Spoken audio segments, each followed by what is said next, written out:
Roşka.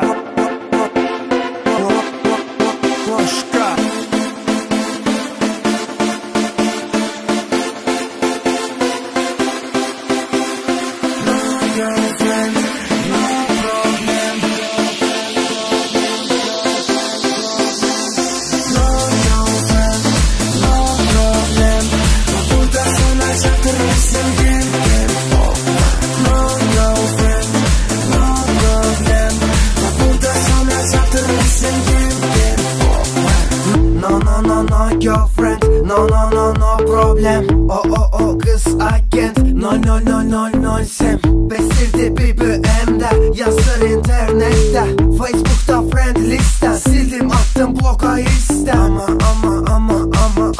asla, ama asla. Bizim dilde başlar harap, yani bestirme beni. Biraz hasta, biraz hasta.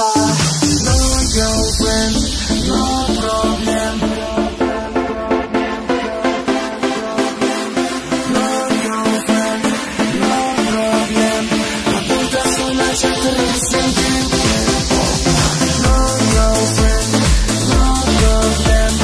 Burada sonra çatırırsın gibi. No girlfriend, no problem.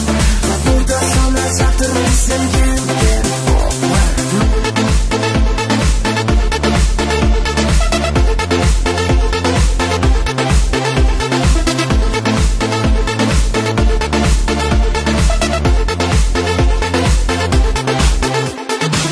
SMS yazır, cevap yazmıram dəngedir.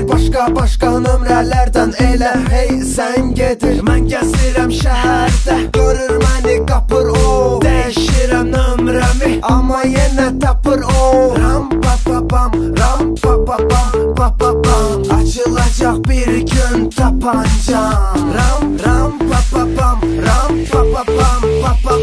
vuracam gülləni başımdan. No girlfriend,